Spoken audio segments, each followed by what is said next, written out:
Nagsimula ang lahat nang ako'y bumalik sa probinsya upang dalawin ang lumang bahay ng aming pamilya. Matagal din akong hindi nakapunta roon matapos ang maraming taon ng pag-aaral at pagtatrabaho sa Maynila.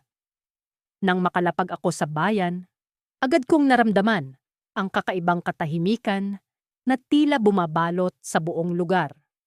May lamig sa hangin na hindi ko maipaliwanag, ngunit binaliwala ko lamang ito sa pag-aakalang dala lamang ito ng aking pagod sa biyahe. Pagdating ko sa bahay, bumungad sa akin ang mga alaalang tila nakakubli sa alikabok at kalumaan. Ang mga dingding nito'y puno ng kwentong ako lamang ang makakaalala. Ngunit sa gitna ng lahat ng ito, isang bagay ang agad na pumukaw sa aking pansin. Isang sirang silya sa sulok ng sala. Parang may kung anong pwersang nagtutulak sa akin upang lapitan ito. Ang mga paa nito'y tila hindi pantay at may mga bahagi ng kahoy na nawawasak na. Habang nakatitig ako sa silyang iyon, bigla kong naramdaman ang malamig na hangin na dumaan sa aking batok. Sa sandaling yon, parang may presensya sa paligid na hindi ko maipaliwanag. Ang mga balahibo sa aking braso ay nagsitayuan at ang aking dibdib ay biglang bumigat. Pinilit kong tanggalin sa isip ang takot at inisip ko na lamang na baka dala ito ng aking imahinasyon. Habang lumilipas ang mga araw sa probinsya, hindi ko maiwasang mapansin ang silyang iyon. Tuwing lilipat ako sa ibang bahagi ng bahay, palagi kong nararamdaman na may mga matang nakamasid sa akin na tila may bantay ang sirang silya. Isang gabi, habang ako'y nagbabasa ng lumang dyaryo sa sala, narinig ko ang mahina at paanas na pag-iyak. Mula sa gilid ng aking mata, nakita ko ang isang anino na tila nakaupo sa silya. Hindi ko magawang lumingon ng diretsyo. Ang tanging nararamdaman ko ay ang malamig na hangin na tila yumayakap sa akin. Sa loob ng aking isipan, nagtatalo kung ako ba'y natatakot o namamangha. Ang anino ay tila isang matandang lalaki, nakayuko at tila may dinaramdam. Hindi ko maialis ang aking mga mata, bagamat pinipilit kong huwag pansinin. Sa isang iglap, naramdaman kong parang may gustong iparating ang aninong iyon. Bago pa ako makapag-isip ng maayos, isang malakas na hangin ang biglang dumaan sa buong sala at ang mga ilaw ay nagkislapan. Nang bumalik ang liwanag, nawala ang anino, ngunit ang silya ay gumalaw ng bahagya, na parang may bigat na nawala rito. Ang aking puso ay kumakabog. Hindi ko alam kung paano ipapaliwanag ang mga nangyari. May kilabot sa aking likod, ngunit sa likod nito, may bahagi ng aking kalooban na nais pa ring alamin ang kwento sa likod ng matandang nakaupo sa sirang silya. Hindi ko alam kung paano ko sisimulan ang pagtuklas ng mga sagot. Ngunit alam kong hindi ako mapapalagay hanggat hindi ko nalalaman ang katotohanan. Sa mga susunod na araw, tila may puwersang nagtutulak sa akin na tuklasin ang nakaraan ng bahay na ito at ang multo ng matandang nakaupo sa sirang silya. Paano ko ba haharapin ang mga multo ng nakaraan? Habang naglalakad ako pabalik sa bahay ng aking lola mula sa maliit na tindahan sa kanto, hindi ko maiwasang muling isipin ang matandang lalaki na nakita ko kahapon. Nakasalampak siya sa sirang silya, sa likod ng bahay, nakatitig sa akin ng matagal at mistulang nagbabadya ng kung ano. Hindi ko maipaliwanag ang pakiramdam, ngunit tila ba may malamig na hangin na humaplos sa aking batok tuwing naiisip ko siya. Nang gabing iyon, habang ako'y nakahiga sa kama, patuloy na bumabalik sa isipan ko ang kanyang mga mata. Para bang may nais siyang sabihin, mensaheng hindi ko maintindihan. Sa bawat pagdampi ng hangin sa bintana, tila ba sumasabay ang kanyang bulong. Sinubukan kong ipagkibit balikat ito, ngunit hindi ko maitakwil ang kaba sa aking dibdib. Kinabukasan, bumaba ako sa kusina upang mag-almusal. Naabutan ko si Lola na nagtitimpla ng kape. Lola, sabi ko, may nakita akong matandang nakaupo sa likod kahapon. Kilala mo ba siya? Napatingin si Lola sa akin at sa kanyang mga mata ay bakas ang bahagyang pagkabahala. Huwag mong masyadong isipin iyon, iha, sambit niya. Maraming kwentong umiikot dito sa baryo. Minsan, mas mabuting hayaan na lamang. Ngunit sa kanyang tinig, alam kong may hindi siya sinasabi. May kung anong misteryo ang nakatago sa kanyang mga salita. Sa kabila ng kanyang babala, lalo lamang lumakas ang aking kuryosidad. Kailangan kong malaman kung sino ang matandang iyon at anong kwento ang bumabalot sa kanya. Pagkalipas ng ilang oras, nagpasya akong bumalik sa likod bahay. Ang sirang silya ay naroon pa rin, ngunit wala na ang matandang lalaki. Lumapit ako upang masusing tingnan ito. Napansin ko ang mga ukit sa kahoy ng silya. Mga simbolo na hindi ko maintindihan. Biglang lumakas ang hangin, at sa isang iglap narinig ko ang mahina, ngunit malinaw na bulong. Huwag kang matakot. Nagpatindig ito ng balahibo sa aking balat. Hinanap ko ang pinagmulan ng boses, ngunit wala akong makita. Sinubukan kong kumbinsihin ang sarili na imahinasyon ko lamang iyon. Ngunit alam kong may kakaiba sa lugar na ito. Kinagabihan, habang nagbabasa ako ng libro sa sala, biglang namatay ang ilaw. Nagsindi ako ng kandila at muling nakaramdam ng presensya sa paligid. Tila ba may mga matang nakamasid sa akin mula sa dilim. Sino ka? Bulong ko. Inaasahan na wala namang sasagot. Ngunit narinig ko ang isang mahinang tawa. Isang tawang puno ng lungkot at pangungulila. Nandito lang ako. Wika ng boses. Hindi ko nais na takutin ka. Kailangan ko lang ng tulong. Kahit nanginginig, naglakas loob akong tanungin, ano ang kailangan mo? May bagay kang dapat malaman, sagot niya. Ang iyong lola. May itinatago siya. Hindi ko alam kung ano ang ibig niyang sabihin. Ngunit bago pa man ako makapagtanong, biglang bumalik ang ilaw. Kasabay nito, nawala ang presensya na aking nararamdaman. Kinabukasan, nagdesisyon akong kausapin si Lola. Lola, ano ba talaga ang nangyayari dito? Tanong ko. Sino ang matandang iyon at ano ang itinatago mo? Tumingin siya sa akin at sa unang pagkakataon, nakita ko ang takot sa kanyang mga mata. Maraming taon na ang nakalipas, sabi niya. May nangyaring hindi dapat. Ang matandang nakita mo ay si Mang Isko, ang iyong lolo. Nagulat ako sa kanyang sinabi. Bakit hindi ko siya nakilala? Bata ka pa nang mangyari iyon. May nangyari sa kanya na hindi ko kayang ipaliwanag. Ngunit isa lang ang sigurado ako. Hindi siya matahimik. Habang nakikinig sa kanyang kwento, biglang may kumatok sa pinto. Nang buksan ko ito, bumungad ang isang lalaking hindi ko kilala. Ako si Thomas, sabi niya. May alam ako tungkol sa nangyari sa inyong pamilya. Sa kanyang mga mata, nakita ko ang parehong lungkot na nakita ko sa matandang lalaki. Kailangan mo akong pakinggan, sabi niya. Dahil ang susi sa lahat ng ito ay nasa iyong mga kamay. Napatigil ako, puno ng takot at pagdududa. Ano ang kinalaman ko sa lahat ng ito? Ngunit bago pa man ako nakasagot, biglang umihip ang malamig na hangin. At sa isang iglap, naramdaman ko ang presensya ng matandang lalaki sa likod ko. Tila ba nagsasabing ito na ang tamang panahon para malaman ang katotohanan. Nagpatuloy ang mga araw ko sa probinsya at hindi ko maalis sa isip ang imahe ng matandang lalaking nakaupo sa sirang silya. Parang may kung anong misteryo ang bumabalot sa kanya, isang misteryong kailangan kong tuklasin. Sa kabila ng takot na dulot ng kanyang presensya, may bahagi sa akin na humahatak na palapit sa kanya. Simula nang makita ko siya, hindi na ako mapalagay. Para bang may tinig na bumubulong sa akin, hinihikayat akong bumalik sa lumang bahay na iyon. Isang hapon, Nagpasya akong bumalik sa bahay na iyon. Ang araw ay unti-unting nilalamon ng dilim. Ngunit ang kagustuhan kong malaman, ang katotohanan, ay mas matimbang kaysa sa takot na nararamdaman ko. Dahan-dahan akong lumapit sa bahay.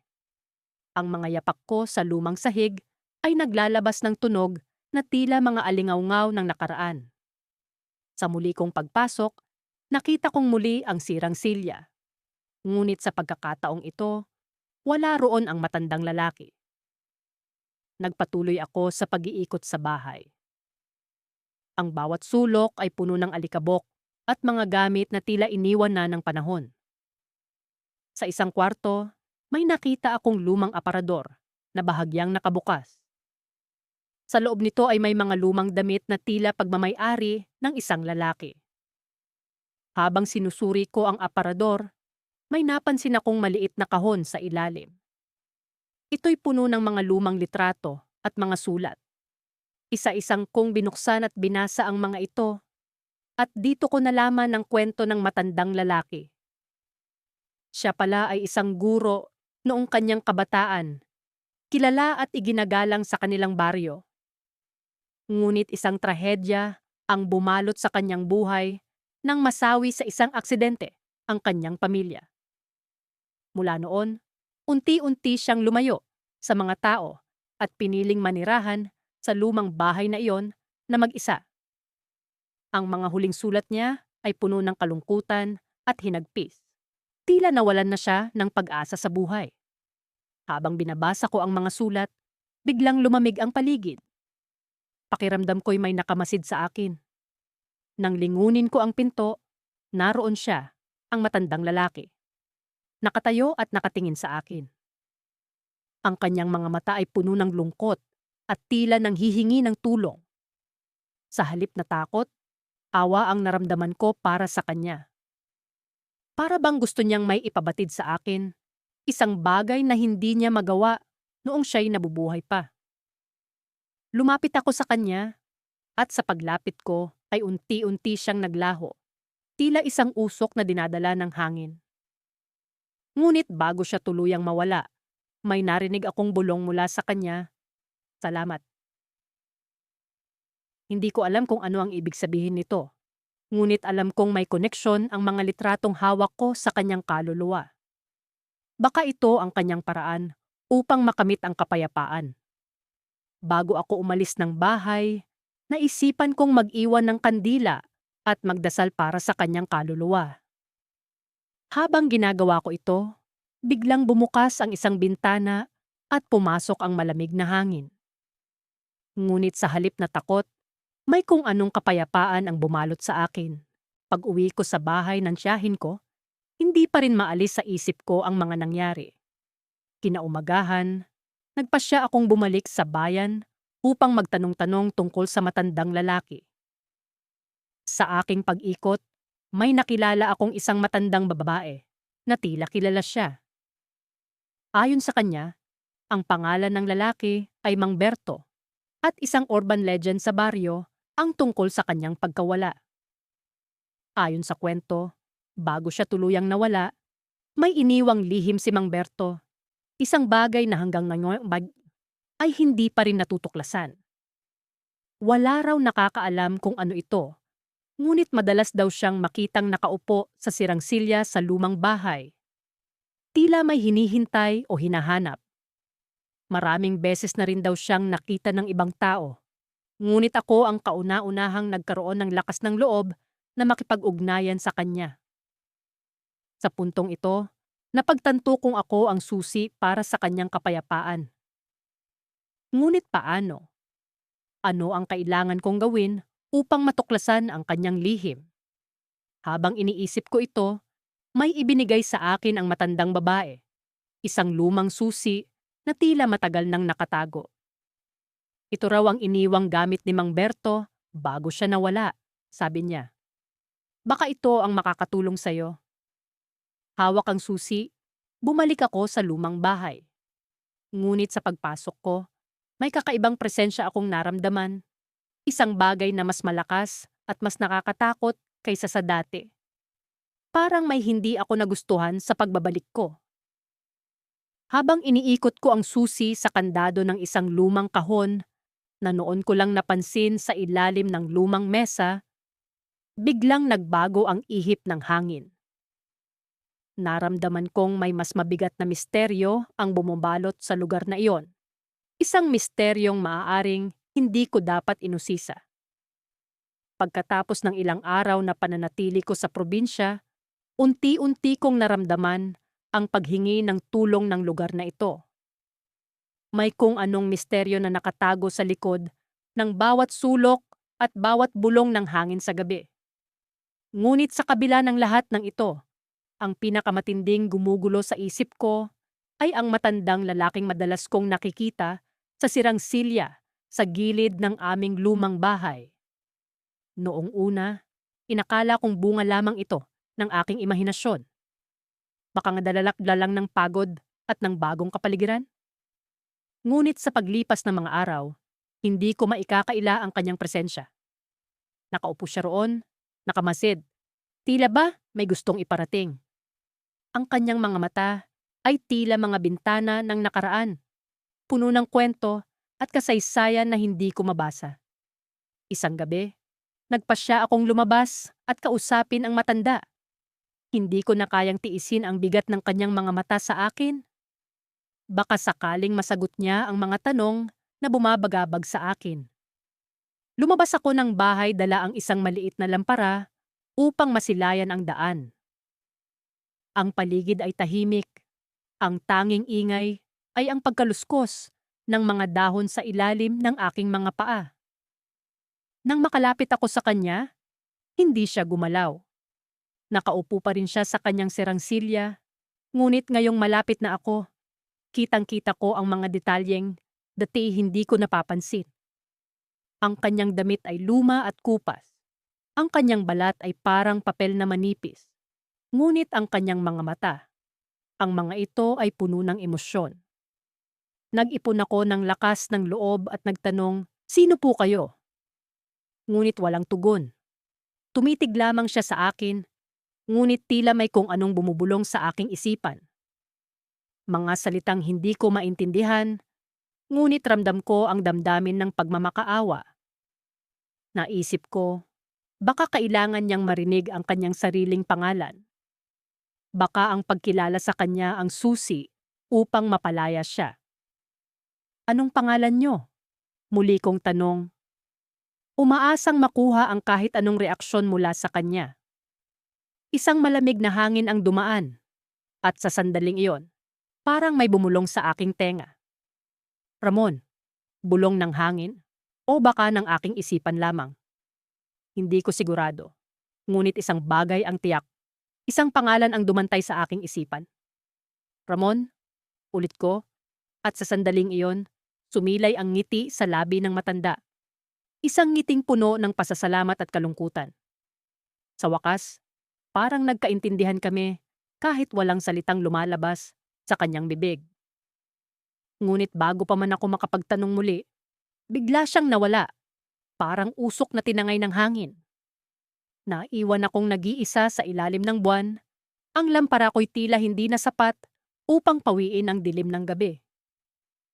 Nagbalik ako sa loob ng bahay, naguguluhan, ngunit puno ng determinasyon na alamin ang kanyang kwento.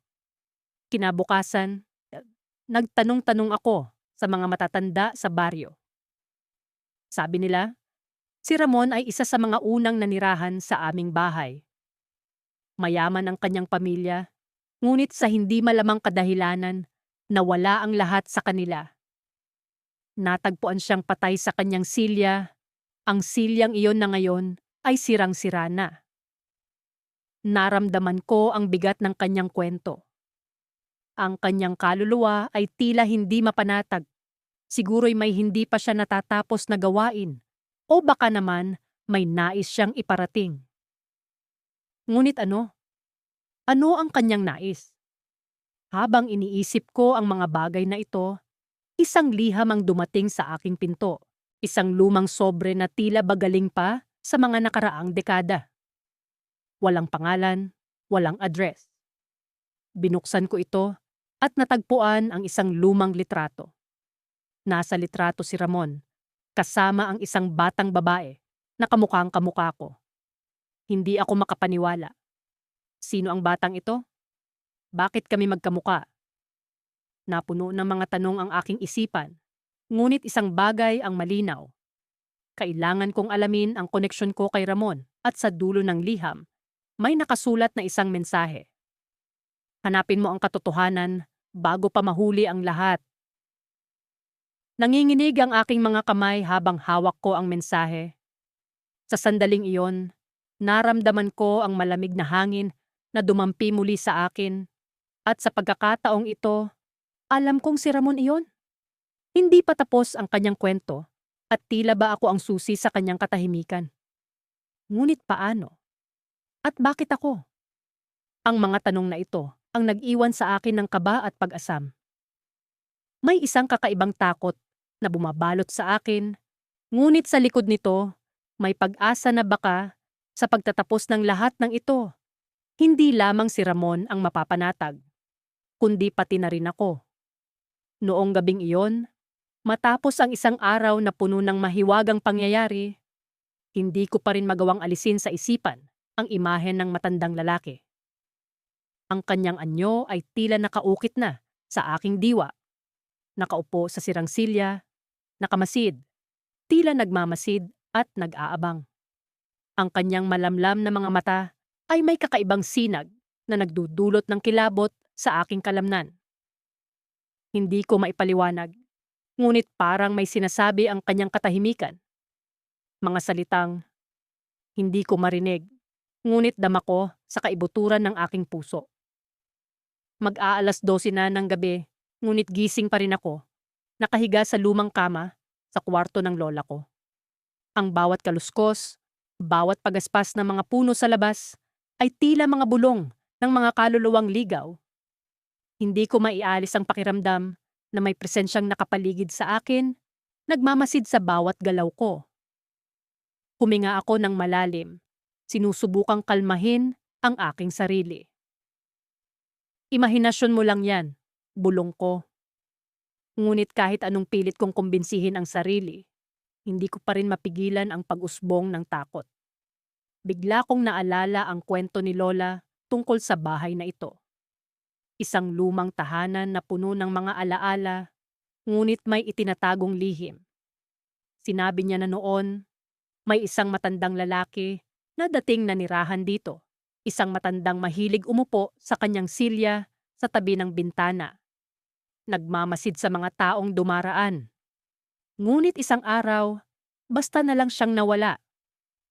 Walang nakakaalam kung ano ang nangyari sa kanya, ngunit marami ang naniniwala na ang kanyang kaluluwa ay nananatili pa rin dito.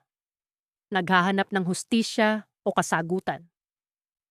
Naramdaman ko ang biglang pagbilis ng tibok ng aking puso. Ipinilig ko ang ulo, pilit na inaalis ang mga kaisipang iyon. Ngunit tila lalo lang bumibigat ang hangin sa paligid ko at ang mga anino sa kwarto ay tila nagsisimulang gumalaw. Sa gitna ng katahimikan, narinig ko ang marahang pagkaluskos sa labas ng aking pinto. Napaupo ako, pinakikiramdaman ang paligid. Lola? Mahina akong tawag. Umaasang marinig ang kanyang tinig na magpapatahan sa aking takot. Ngunit walang sumagot. Dahan-dahan akong bumangon. Nag-ingat na huwag lumikha ng ingay. Lumapit ako sa pinto at bahagyang binuksan ito. Sa pagdungaw ko sa pasilyo, nakita ko ang isang anino na gumagalaw patungo sa sala. Kinabahan ako, ngunit nanaig ang aking kuryosidad. Sinundan ko ang anino, dahan-dahang bumababa sa hagdan. Pagdating sa sala, nakita ko siyang muli, ang matandang lalaki, nakaupo sa sirang silya. Ngunit sa pagkakataong ito, may kakaibang pagbabago sa kanya. Ang kanyang mga mata, dati malamlam, ngayon ay puno ng sakit at bighati. Tila ba may gustong sabihin, ngunit hindi makahanap ng tamang salita. Sa unang pagkakataon, nakaramdam ako ng awa sa kanya. Lumapit ako ng kaunti, nag-iingat pa rin. Ano ang kailangan mo? Tanong ko, kahit alam kong baka hindi niya ako marinig o sagutin. Ngunit sa gulat ko, Unti-unting nag-angat ng kamay ang matanda, itinuturo ang isang bagay sa likod ko. Nilingon ko ito at nakita ang isang lumang larawan na nakasabit sa dingding. Isang pamilya, masaya at kumpleto. Ngunit may isang pamilyar na mukha ang tumawag ng aking pansin. Isang batang lalaki, nakangiti sa tabi ng kanyang ama. Agad na bumalik ang tingin ko sa matandang lalaki na ngayon ay nakatingin din sa larawan. Bigla ay bumuhos ang liwanag sa aking isipan. Siya ang batang iyon. Siya ang nawawalang ama na hinahanap ng pamilyang iyon. At ako ang susi sa pag-unlock ng kanyang lihim. Ngunit bago pa man ako makapag-isip ng susunod na gagawin, naramdaman kong may malamig na hangin ang dumaan sa aking tabi. At ang matandang lalaki ay unti-unting naglaho. Kasama ng kanyang silya. Naiwan akong nag-iisa, ngunit sa pagkakataong ito, may dalang bagong layunin. Kailangan kong alamin ang kanyang kwento. Hindi ko alam kung ano ang naghihintay sa akin, ngunit sigurado akong hindi ko ito magagawa ng mag-isa. Kailangan kong bumalik sa pamilya sa larawan, ngunit paano ko sila hahanapin? Sa gitna ng kawalang katiyakan na iyon, biglang may kumatok sa pinto. Sino kaya ang naglalaan ng sagot? Nagising ako sa kalagitnaan ng gabi na para bang may malamig na hangin na dumaan sa aking katawan. Ilang sandali pa, naalala ko ang matandang lalaki na nakita kong nakaupo sa sirang silya sa gilid ng lumang bahay ng lola ko.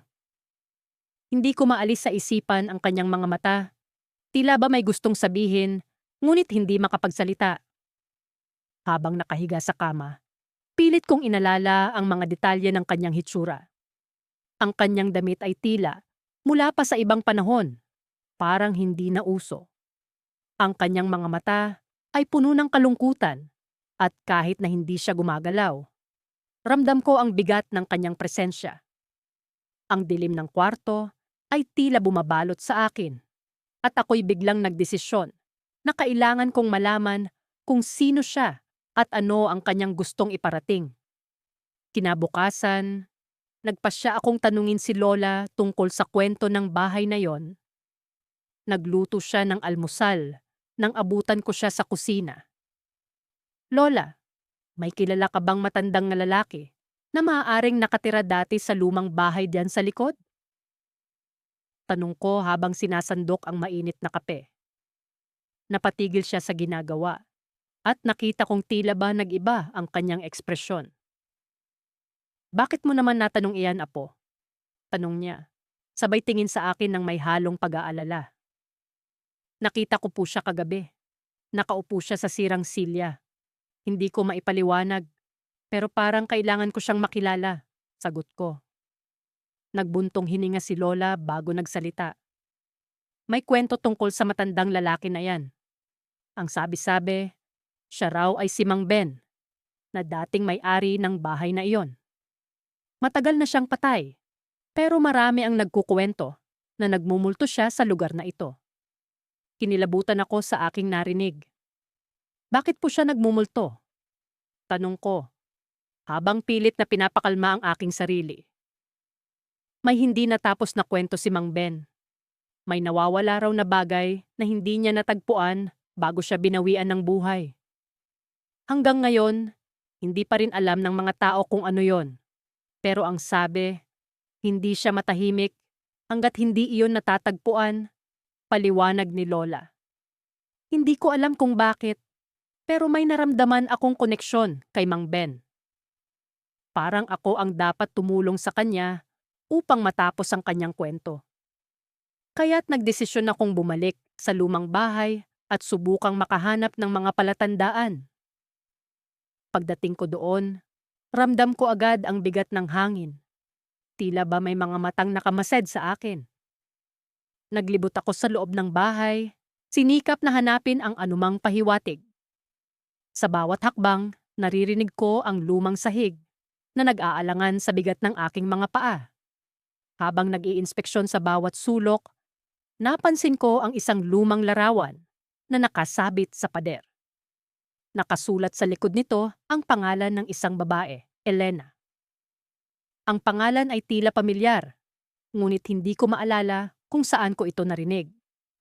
Sa ilalim ng litrato, may isang kahon na bahagyang nakalubog sa sahig.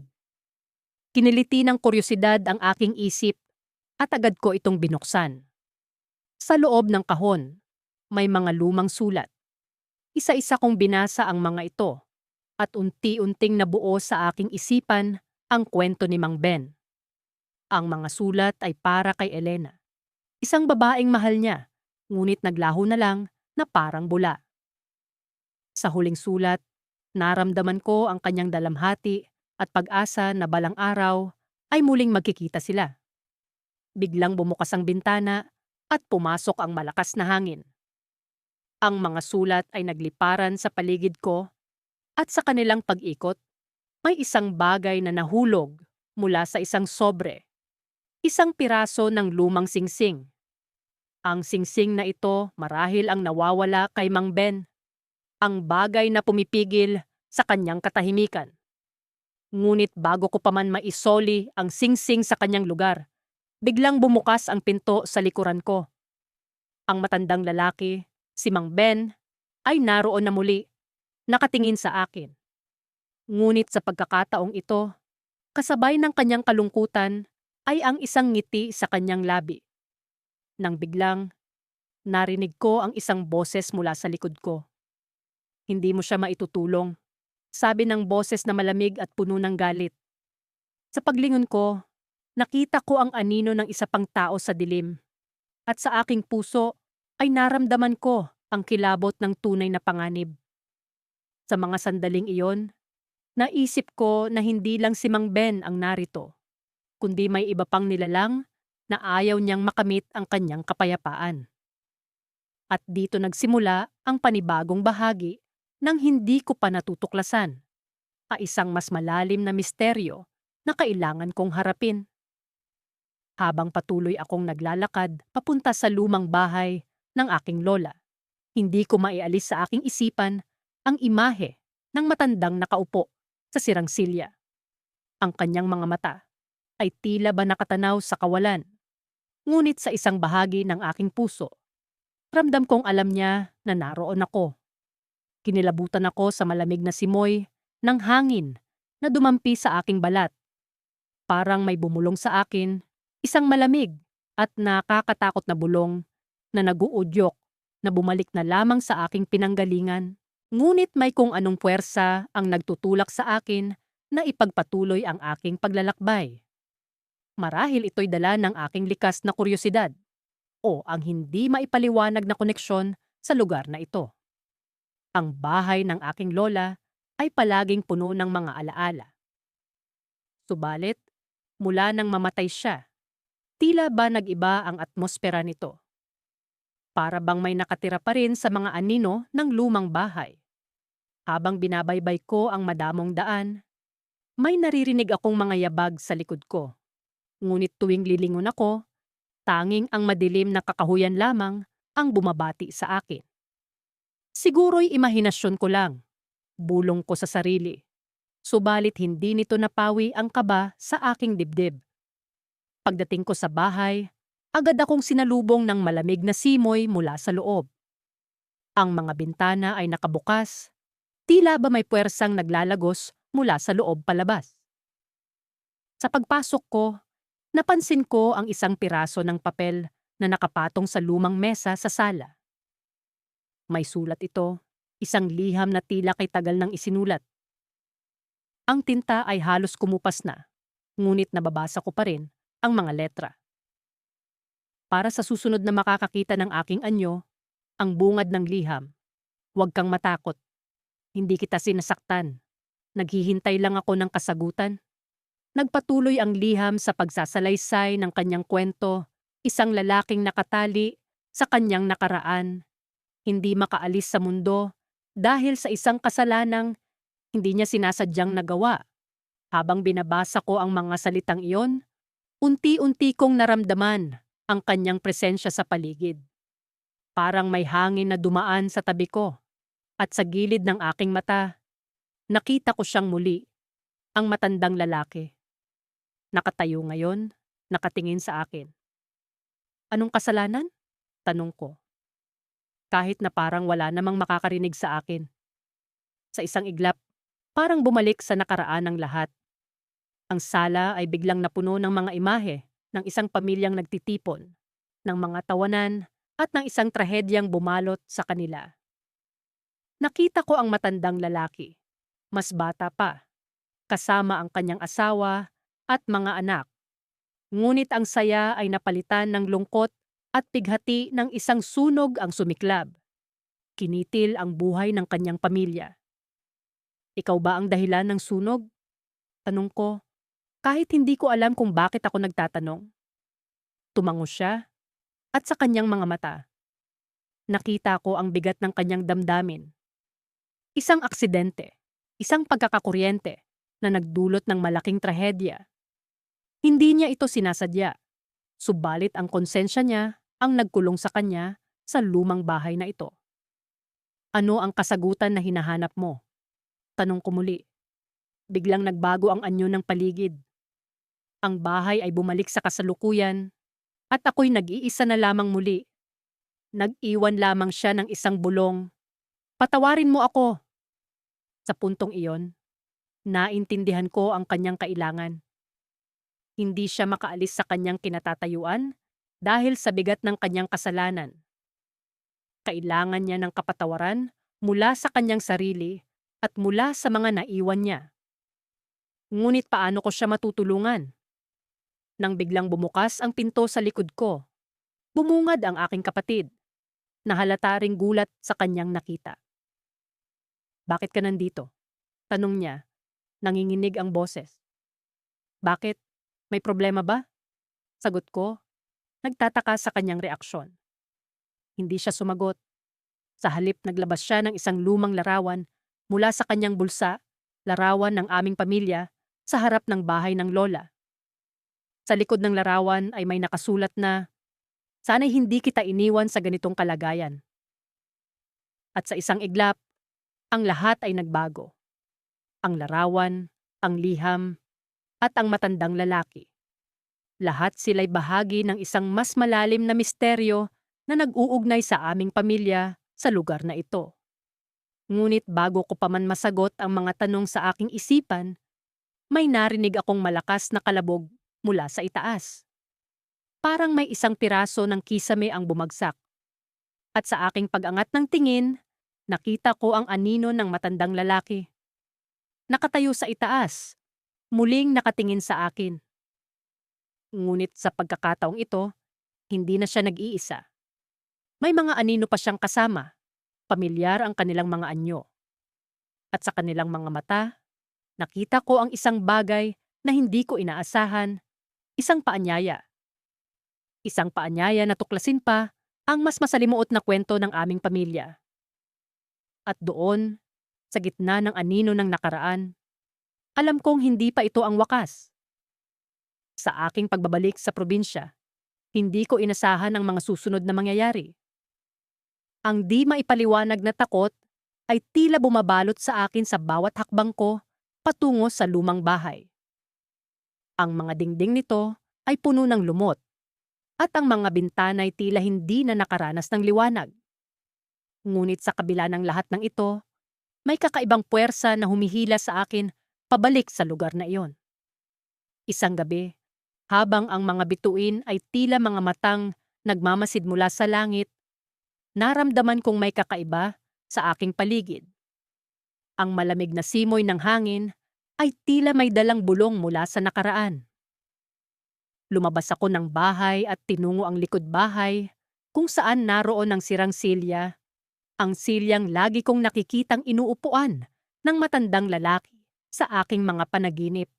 Hindi ko maipaliwanag kung bakit, ngunit naramdaman kong may presensya sa likod ko. Nang lingunin ko, naroon ang matandang lalaki, nakaupo sa sirang silya. Ang kanyang mga mata ay tila punong-puno ng hinanakit at galit. Ngunit may kung anong lungkot sa kanyang titig na pumipigil sa akin na tumakbo. Anong kailangan mo sa akin? Tanong ko, habang pilit kong nilalabanan ang panginginig ng aking tuhod. Ngunit hindi siya sumagot. Sa halip itinuro niya ang lupa sa kanyang paanan.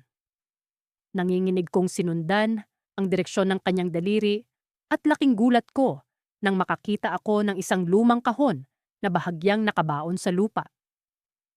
Ang kahon ay may kalawang na, tila ba matagal nang nakatago sa ilalim ng lupa. Dahan-dahan kong hinukay ang kahon at nang ito'y aking buksan, tumambad sa akin ang mga lumang larawan at sulat. Ang mga larawan ay mga lumang litrato ng isang batang babae na tila pamilyar sa akin. Naisip ko, sino siya? At ano ang kaugnayan niya sa matandang ito? Habang tinitingnan ko ang mga larawan, biglang lumakas ang hangin at ang mga dahon sa paligid ay tila nabuhay. Ang matanda ay muling nagsalita, ngunit sa pagkakataong ito, ang kanyang boses ay tila nagmumula sa lahat ng dako. Siya ang aking anak, Ania. At ikaw ay may kinalaman sa kanyang pagkawala. Napalunok ako sa narinig. Paanong ako'y may kinalaman sa pagkawala ng kanyang anak? Hindi ko siya kilala. At ngayon lang ako bumalik sa probinsya matapos ang napakahabang panahon. Ngunit bago ko pa man maitanong, ang paligid ay biglang nagdilim. At ang matanda ay naglaho na parang bula. Naiwan akong nag-iisa sa gitna ng likod bahay, kasama ang mga larawan at sulat na tila nagbibigay ng mga pahiwatig sa isang kwento ng nakaraan. Habang tinititigan ko ang isang lumang sulat, may bahagi ng aking isipan ang nagsasabing, basahin ko ito. At sa pagbuklat ko, ang mga salitang nakasulat doon ay tila mga piraso ng palaisipan na kailangan kong buuin. Sa unang bahagi ng sulat, nabanggit ang pangalan ng isang batang babae, si Elena. Siya ang anak ng matanda at tila siya rin ang batang babae sa mga litrato. Ang sulat ay puno ng mga pahayag ng pagmamahal at pangarap para sa kanya. Ngunit sa dulo ng liham, may isang bahagi na nakapagpabagabag sa akin. Kung sino man ang makakabasa nito, kailangan mong malaman ang katotohanan. Si Elena ay hindi nawala. Siya ay ninakaw. Nabigla ako sa aking nabasa. Paanong ninakaw? At bakit ako ang nakakita ng sulat na ito? Sa gitna ng pagkalito, isang alaala ang biglang sumagi sa aking isipan. Isang alaala na matagal ko nang kinalimutan. Noong ako'y bata pa, may isang batang babae akong nakilala sa probinsya. Siya ay laging naglalaro sa ilalim ng malaking puno ng balete. Si Elena. Ngunit bago ko pa man maiproseso ang aking mga alaala, isang malakas na kalabog ang aking narinig mula sa loob ng bahay. Agad akong bumalik sa loob at nang buksan ko ang pinto, nakita kong nagkalat ang mga gamit ng sasahig na tila ba may humagupit na bagyo. Sa gitna ng kaguluhan, may isang bagay ang nakakuha ng aking atensyon, isang lumang diary na nakabukas sa isang pahina. At doon, sa gitna ng mga sulat kamay, ay may isang pangungusap na nagpatigil sa tibok ng aking puso. Siya ay babalik para sa kanya. Hindi ko alam kung paano ko haharapin ang mga susunod na mangyayari. Ngunit sa pagkakataong iyon, alam kong hindi ko na kayang iwan ang misteryong ito. Kailangan kong malaman ang katotohanan dahil sa bawat sagot na aking matutuklasan, ay tila isang hakbang palapit sa katapusan ng kwento ng matanda, ng batang si Elena, at ng aking sariling nakaraan. Pagkarating ko sa lumang bahay ng lola ko sa probinsya, agad kong naramdaman ang bigat ng hangin sa paligid. Parang may kung anong bumabalot na alingasngas na hindi ko maipaliwanag. Sinabi sa akin ni lola na sa silid sa likod ng bahay ako matutulog. Ngunit sa aking pagpasok, napansin ko agad ang sirang silya na nasa sulok. Doon ko siya unang nakita, ang matandang nakaupo, nakatitig sa akin ng direkta sa mga mata. Isang tingin na tila nagtatanong, nagsusumbat, at nagbibigay babala. Hindi ko maipaliwanag kung bakit, pero may kung anong humatak sa akin na lapitan siya. Nagtataka akong naglakad papunta sa kinaroroonan niya. Ngunit pagdating ko sa silya, wala na siya roon. Isang malamig na hangin ang humampas sa aking mukha at tila may bumulong sa aking tenga. Hein, wag. Malinaw ngunit puno ng panginginig ang boses na iyon. Sinubukan kong ipagwalang bahala ang narinig at nakita. Ngunit habang lumilipas ang oras, nararamdaman ko ang kanyang presensya. Sa tuwing nag-iisa ako, tila may mga mata na nakamasid sa akin. Nagdesisyon akong tanungin si Lola tungkol sa sirang silya. Lola, sabi ko habang kumakain kami ng hapunan, may alam ka ba tungkol sa sirang silya sa likod? Napalunok si Lola at saglit na natigilan. Iyon ba? Ang sabi niya na tila nag-aatubili. Matagal nang wala ang silyang iyon sa bahay na ito. Pero kung minsan, may mga bagay na bumabalik. Hindi ko lubos na naintindihan ang ibig niyang sabihin, pero hindi na ako nag-usisa pa. Sa halip nagpasya akong bumalik sa aking silid para tapusin ang ilang gawain sa aking laptop. Habang nagtatype ako, biglang nagpatay-sindi ang ilaw. Dumilim ang paligid at ang tanging liwanag na nanggagaling ay mula sa screen ng aking laptop. Naramdaman kong bumigat ang hangin at sa gilid ng aking mata.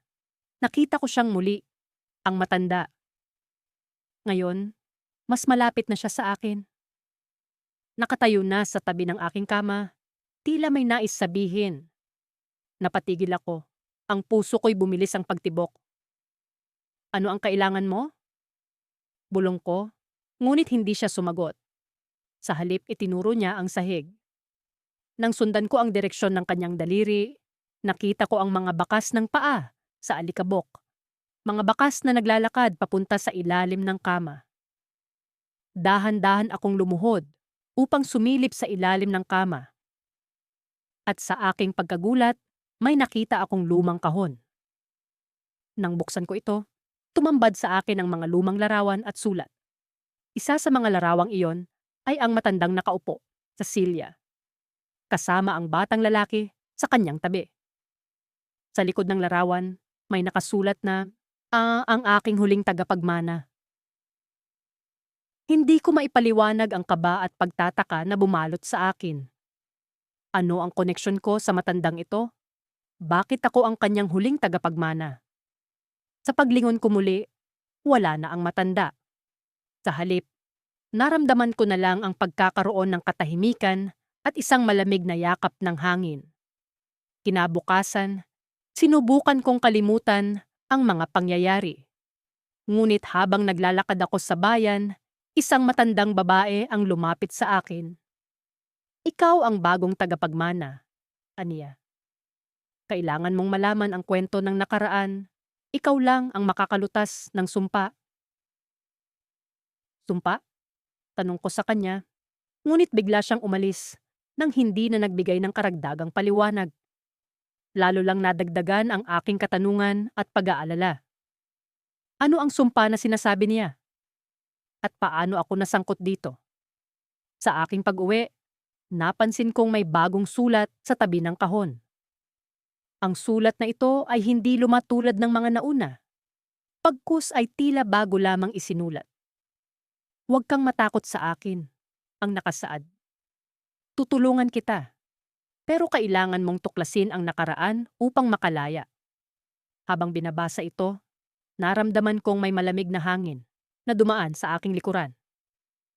Nang lingunin ko, nakita ko ang pinto ng silid ay bahagyang nakabukas. Muli, ang pakiramdam ng may nakamasid sa akin ay bumalik.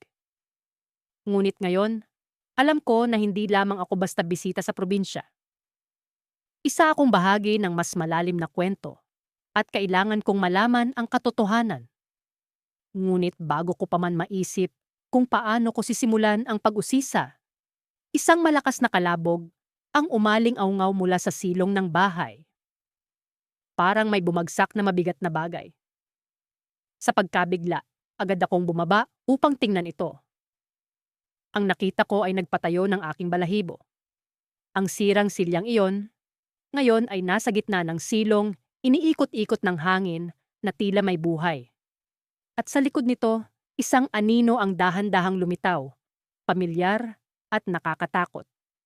Sinarado ko ang aking mga mata, ngunit sa aking pagdilat, ang silya ay wala na sa kanyang kinalalagyan. Sa halip, may bagong bakas na naglalakad palabas ng bahay. Hindi ko alam kung dapat ko bang sundan ito, ngunit isang bagay ang sigurado. Ang nakaraan ay hindi ko na maiiwasan. Kailangan kong malaman ang totoo, kahit pa ang katotohanan iyon ay hindi ko gustong harapin. Nang gabing iyon, nagising ako sa isang tunog na hindi ko maipaliwanag. Sa loob ng ilang sandali, akala ko'y nananaginip lamang ako. Ngunit nang bumangon ako mula sa aking higaan at lumabas ng silid, ang tunog ay muling nagparamdam. Isang mabagal at mahinang pag-ugong na tila ba galing sa malayo, ngunit kasabay ay parang napakalapit. Naramdaman ko ang malamig na simoy ng hangin na dumaloy sa pasilyo ng lumang bahay ng lola ko, na ngayoy nagiging tahanan ko pansamantala. Ang mga sahig na kahoy ay bahagyang nagkrik-krik sa bawat hakbang ko, tila ba nagbababala na huwag akong magpatuloy. Ngunit ang kuryosidad ay nag-uudyok, kaya't sinundan ko ang pinagmumulan ng tunog hanggang makarating ako sa sala. Doon, sa madilim na sulok ng silid, ay nakita kong muli ang sirang silya. Ang silyang iyon na ilang beses ko nang naabutan, tila may sariling buhay. Sa ibabaw nito, nakaupo ang isang matandang lalaki. Ang multo na ilang beses nang nagpakita sa akin.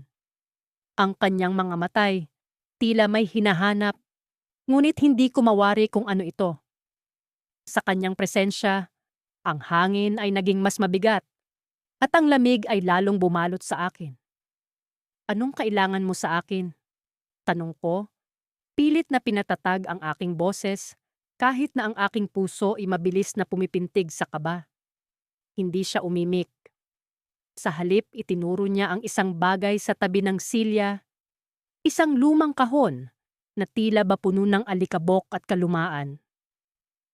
Agad na lumitaw sa isip ko ang mga kwento ng lola ko tungkol sa mga bagay na hindi dapat galawin sa bahay na ito. Ngunit ang pagkamausisa ay di ko napigilan. Lumapit ako sa kahon at dahan-dahan itong binuksan. Sa loob ng kahon ay may mga lumang litrato at isang di kilalang lumang diary. Ang mga litrato ay mga itim at puti at karamihan ay mga larawan ng isang pamilya na hindi ko kilala. Ngunit sa gitna ng mga ito, may isang litrato na nagpakaba sa akin, isang batang babae na kamukhang kamukha ko.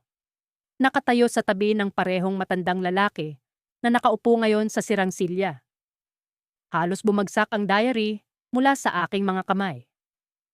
Paanong? Tanong ko sa aking sarili, habang ang malamig na hangin ay tila biglang umihip na mas malakas. Halos hinampas ang bawat sulok ng silid. Ang multo ng matanda ay nakatingin lamang sa akin. Tila ba hinihintay ang aking susunod na gagawin. Hinugot ko ang diary mula sa kahon at sinimulang basahin ang mga unang pahina. Ang mga unang salita ay puno ng pagmamahal at pag-asa. Mga kwento ng isang masayang pamilya. Ngunit habang lumalalim ako sa pagbabasa, ang mga pahinay unti-unting napuno ng pighati at pangungulila. May mga tala ng mga hindi maipaliwanag na pangyayari. Mga pagkawala at mga paglitaw ng mga bagay na tila hindi totoo. Sa huli, ang pinakanakalulunos na bahagi ng diary ay ang isang pagsisiwalat. Isa sa mga huling pahina ay nagsalaysay ng isang trahedya, isang aksidente na nagdulot ng pagkamatay ng isang batang babae na kamukhang kamukha ko. Ang matandang lalaki, ang kanyang ama, ay di natanggap ang pagkawala ng anak at mula noon ay nanatili siyang nagbabantay sa dating tahanan. Umaasang makikita itong muli. Ngunit bakit ako? Bakit tila sa akin nakatuon ang kanyang pansin? Sa kalagitnaan ng aking pag-iisip, naramdaman ko ang biglaang paggalaw sa paligid. Ang multo ng matandang lalaki ay dahan-dahang tumayo mula sa silya at sa unang pagkakataon, siya'y nagsalita. Ikaw, Ikaw ang susi, anya. Ang kanyang tinig ay tila isang bulong na nag-echo sa buong silid. Bago pa man ako makapagtanong, biglang humapdi ang aking ulo at isang imahen ang bumungad sa aking isipan. Isang imahen ng batang babae sa litrato. Masayang tumatakbo sa hardin ng bahay na ito. Ngunit sa likod niya ay isang anino na mabilis na papalapit. Napahawak ako sa aking ulo.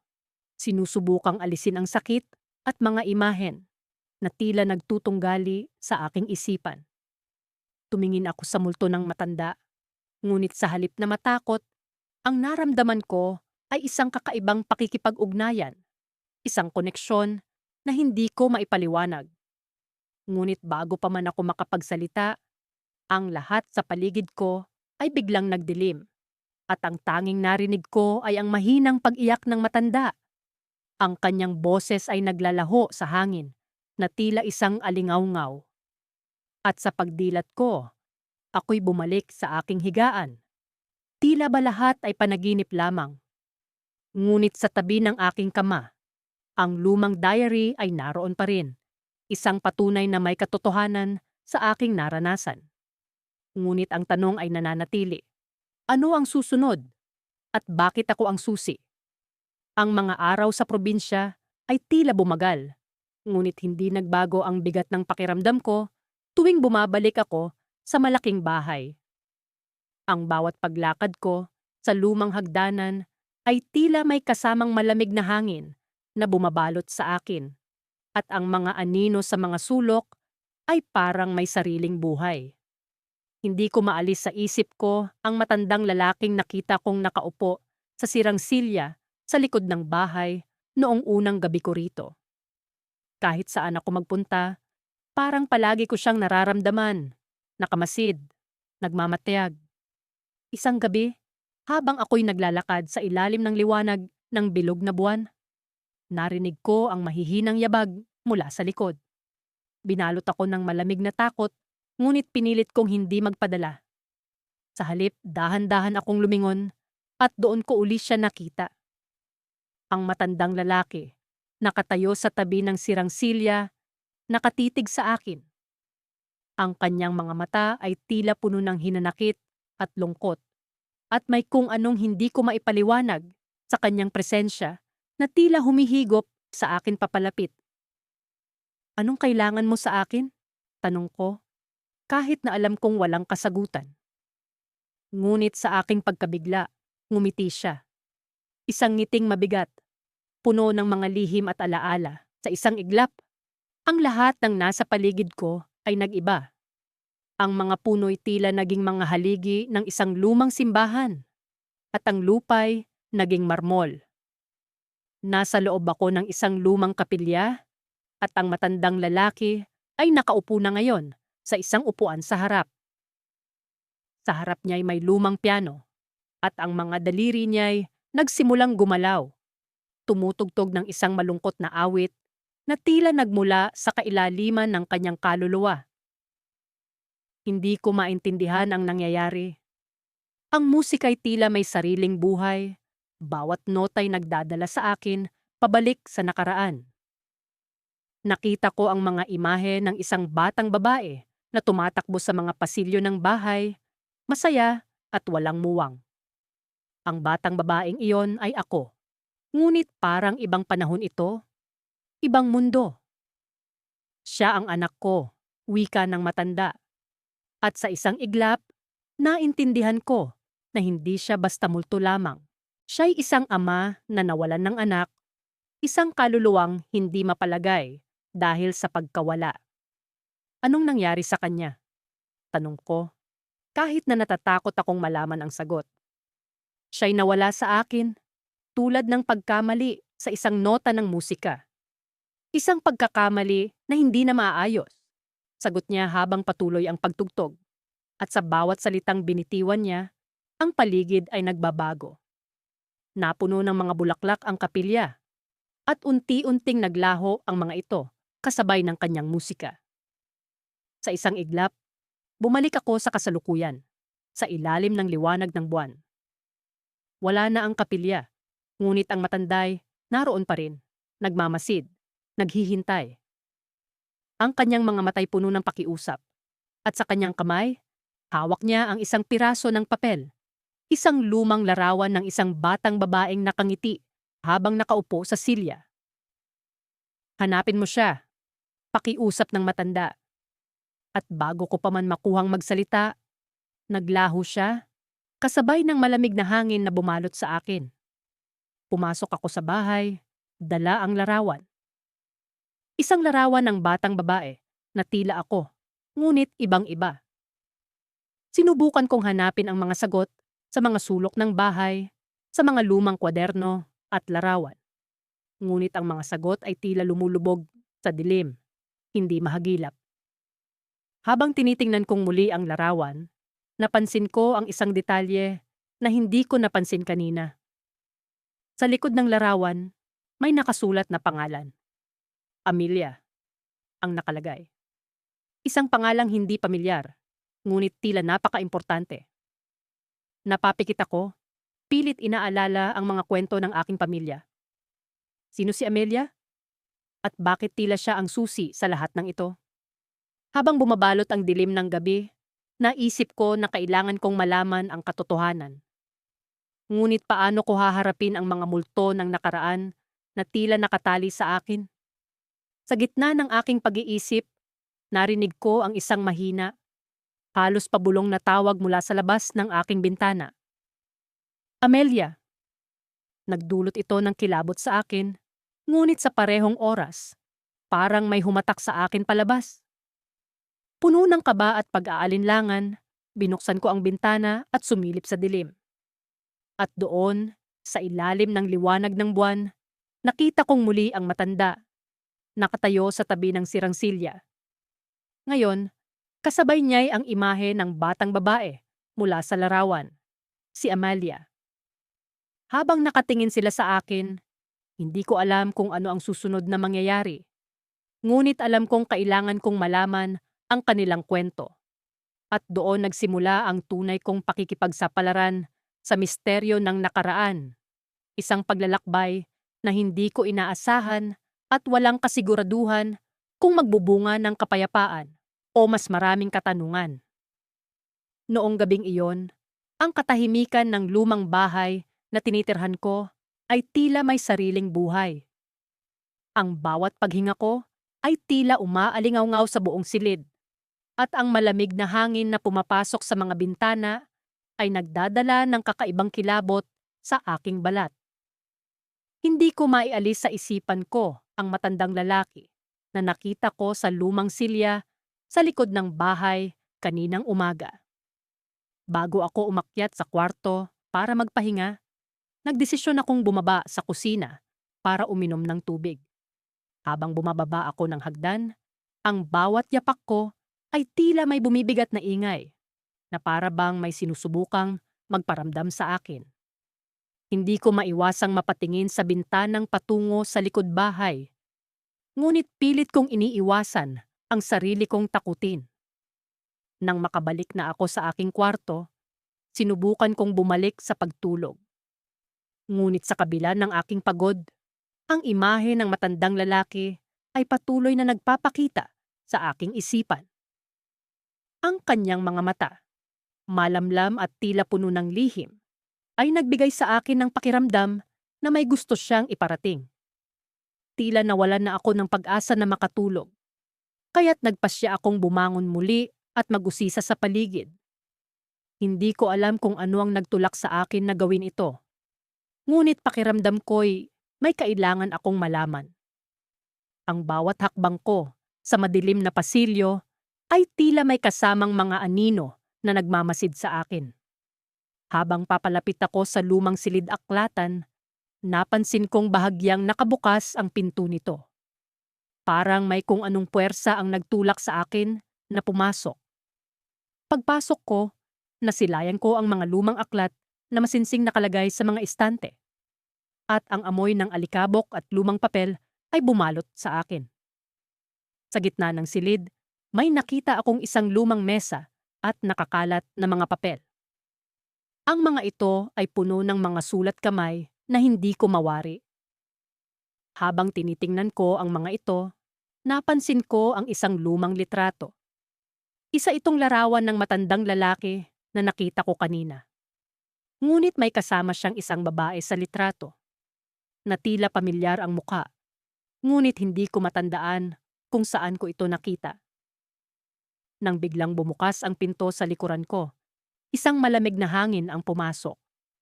Nagdulot ito ng pangingilabot sa aking katawan.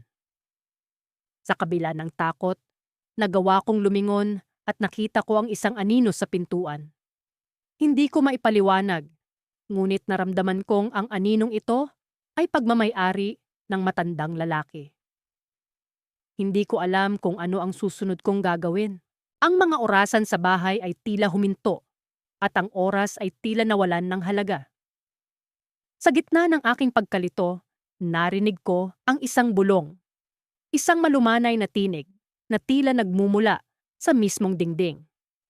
Hanapin mo ang lihim, sabi ng tinig. Hanapin mo ang nakatagong katotohanan. Ang mga salitang iyon ay nagbigay sa akin ng lakas ng loob na magpatuloy. Alam kong may mas malalim pang kwento sa likod ng matandang lalaki at ng misteryosong bahay na ito. Ngunit sa kabila ng lahat, hindi ko maiwasang magtanong sa sarili ko kung ano ang aking mahahanap. Habang lumalabas ako ng silid-aklatan, napansin ko ang isang maliit na pinto sa dulo ng pasilyo na hindi ko pa napapansin dati. Nagsimula akong lumapit dito. Ang bawat hakbang ay puno ng kaba at pag-usisa. Nang buksan ko ito, bumungad sa akin ang isang makipot na hagdan pababa. Ang dilim na bumabalot sa hagdan ay tila nagpapahiwatig ng mga lihim na matagal nang nakatago. Habang bumababa ako, naramdaman ko ang unti-unting paglakas ng hangin. Sa bawat hakbang ay tila may mga matang nakamasid sa akin mula sa kadiliman.